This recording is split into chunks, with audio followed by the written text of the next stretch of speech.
Salt Bae, the name that became a global sensation with a single, swagger-filled salt sprinkle, stepped out of a small Turkish kitchen to share tables with Ronaldo, David Beckham, and DiCaprio. A chef, a living meme, a king of gold-dusted steaks. But the spotlight that social media ignited also became the flame that burned him fastest. From glory to chaos, Salt Bae's fall dragged a slew of scandals too big to extinguish. Customers burned by reckless fire shows, crashing the World Cup pitch, snatching the trophy from Meh's hands for a selfie, employees suing over stolen tips, restaurants worldwide sitting empty, bleeding money, and shuddering, and most recently, being escorted out of a Champions League party by security like an overzealous fan without a ticket, to the internet's gleeful applause. So, what turned a man who made salt a symbol into someone who sprinkled his own career into oblivion? We've got a lot to unpack today, so let's dive in. Before the memes, lawsuits, and injured customers, Salt Bae was just a Turkish butcher with above-average knife skills and a flirtatious way of seasoning meat. One viral video later, and boom, he became the meme chef. Suddenly, his elbow flourish was sacred. Celebrities flocked to Istanbul for overpriced steaks, and Salt Bae posed like he'd invented beef itself. But here's the thing, he wasn't famous for the food. He was famous for being a vibe, a meme-worthy vibe, complete with sunglasses, silence, and gold leaf. He turned dining into a viral performance art. But for people like him, the internet doesn't do long-term relationships. And when the meme gets old, so does the man behind it. Which brings us to the moment the entire internet collectively said, "Alright, that's enough." That was the moment Salt Bae was stopped dead in his tracks at the Champions League final.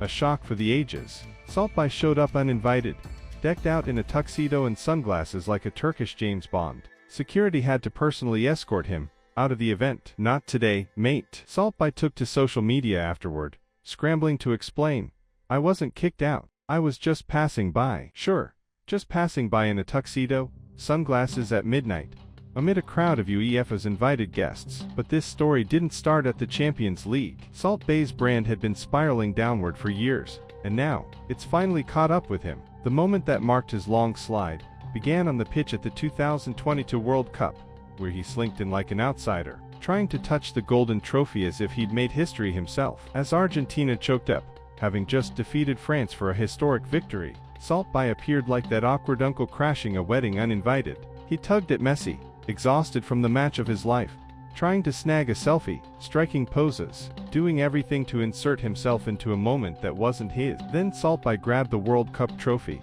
kissed it like he'd scored the winning goal, and bit a metal like it was gold at a pawn shop. He acted like he was part of the team. He didn't cook that victory, he just sprinkled salt on it. FIFA launched an investigation and banned him. The internet, it was livid. It wasn't just ridiculous, it was an insult. And in that moment, Salt Bae went from an icon of quirky sophistication to a pariah everyone wanted to steer clear of. People stopped imitating him, they started blocking him. He once turned meat into art. Now, he's the meat being carved up by the world's gaze, and no one wants to sprinkle salt on it anymore. So how do you keep building your image after becoming a global laughingstock? For Salt Bae, the answer seems to be, by serving a $1,000 gold-dusted steak to a dictator the world despises. While Venezuela was drowning in a food crisis, with millions surviving on one meal a day, Salt Bae was feeding succulent cuts of luxury meat to President Nicolas Maduro like he was catering to a James Bond villain. The image went viral online, sparking outrage and protests erupting everywhere. People couldn't believe it. In a starving nation, it was a scene straight out of the Hunger Games, Dictator Edition. And just when the dust hadn't even settled, Salt Bae doubled down with a shockingly tone-deaf post paying tribute to Fidel Castro, right before opening his new restaurant in Miami, home to the world's largest Cuban exile community. A move so tactless it felt like a slap in the face of history. People started asking, does this guy not have a PR team, or are they playing a game of weekly scandal roulette? While Salt Bae was busy, getting banned and bashed, his restaurants were quietly crumbling. His flagship London location lost nearly 50% of its profits. Sales plummeted so badly they turned off the heating in the middle of a British winter, leaving customers shivering over $630 steaks. In Boston, the restaurant shut down just a week after opening due to safety violations. New York, closed. Miami, swamped by scandals. In Greece, bookings dropped by 67%. Even in Dubai, the mecca of lavish experiences, critics noted, good service. But the restaurant's a ghost town. Surely you remember the $140,000 bill fiasco. That receipt included a gold-dusted steak, exorbitant wine, and a tip hefty enough to cover a college student's tuition. But the worst part, the food wasn't even good. The gold leaf was just flavorless foil, the kind you can buy on Amazon for $10. Yet Saltby charged thousands to wrap his mediocrity in glitz and call it luxury. People started to realize, wait, this guy's just scamming rich folks chasing Instagram clout. But eventually, even the rich got tired of being made fools of. And don't get me started on Boston. That location closed a week after opening for COVID regulation violations, blocked fire exits, broken fridges, faulty dishwashers, and overcrowding. But trust me, he made things worse. In January 2024, Saltby posted a bill from his Dubai restaurant, totaling over $150,000. Yes, for a single meal. Caption: money comes, money goes, my friend. Mostly goes. It was a boast that backfired spectacularly on his own brand. The backlash was instant. That could feed 100,000 kids. Disgusting during a global recession. You should be ashamed. Don't forget, this is the same guy who served gold-crusted steak to Venezuela's president while his country starved. The people couldn't afford a single meal, but their leader was chowing down on a $1,000 steak. Even more chilling is what happened behind the scenes. A slew of lawsuits accused Saltby of skimming 3% of tips, controlling employees' passports, verbal abuse, and firing without cause. Some liken him to Tony Montana, not for his style, but for his dictatorial grip. A Business Insider investigation, citing 9 former employees from 6 different restaurants, exposed wage theft, discrimination, forcing women to wear revealing outfits, and running operations like a steak-obsessed cult. One ex-manager said, he didn't care about laws. His world was just Instagram and fame. Then came the incident that sent everything into freefall, a botched fire show in Istanbul that left 4 diners burned, including a model with third-degree burns over 35% of her body. Saltby's response: no apology, no support, just deleting the video and staying silent. Not a PR strategy, but a wordless confession. It didn't stop there. In Miami, a customer was threatened with police action, just for refusing to pay for an unordered gold-dusted steak. Yes, actual police. A man faced jail time, not for causing a scene, but for not wanting to eat a piece of meat that glowed like a rapper's accessory. Imagine telling your partner you went to jail for refusing sparkly beef. That's not a crime, it's a dietary preference. An empire built not on flavor but on flash was bound to collapse when no one wanted to pose for pictures anymore. And when the meme gets old, the vibe goes stale. Saltby is no longer a phenomenon, just a reminder. Wrapping mediocrity in gold doesn't make it valuable. And here's the saddest part. Saltby isn't just a controversial chef. He's a man who believed in the meme that made him. Believed so fiercely he forgot how to run a restaurant, forgot what customers need, forgot the line between brand and delusion. Just look at his Instagram.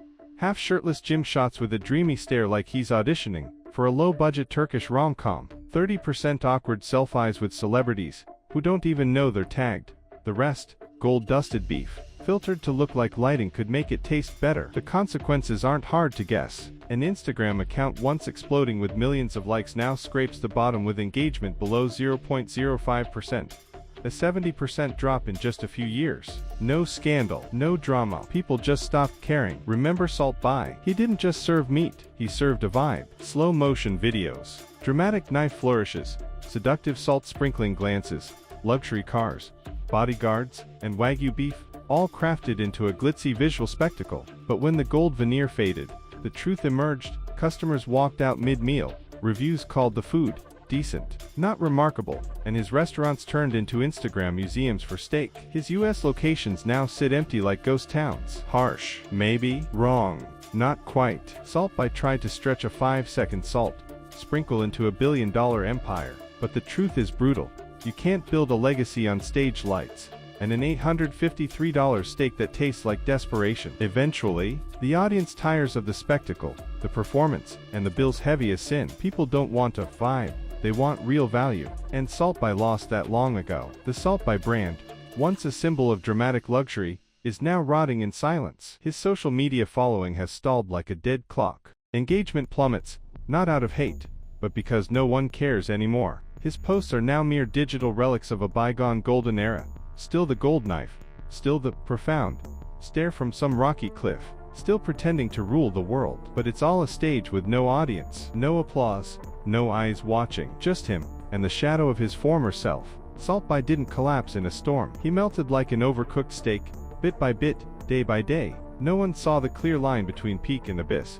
Just woke up one day to find people no longer flocking to his restaurants, no longer hailing him as a phenomenon, no longer proud to snap photos next to gold-wrapped meat. The string of scandals, the arrogant missteps, and his self-imprisonment in the meme persona turned it all into a redundant tragedy. When the food lost its true flavor, the gold coating only made the artifice more glaring. Saltby could have been a respected chef, maybe even a culinary innovator with a unique style. But instead of choosing substance, he chose showmanship. Instead of building an empire on food, he built it on self-delusion. And like any castle made of mirrors, it shone brightest just before it shattered. This isn't just Salt Bae's story. It's a reminder for us all. Fame isn't forever. Admiration isn't power. And the internet can lift you up, then turn its back faster than you can sprinkle salt. Let us know what you think in the comments.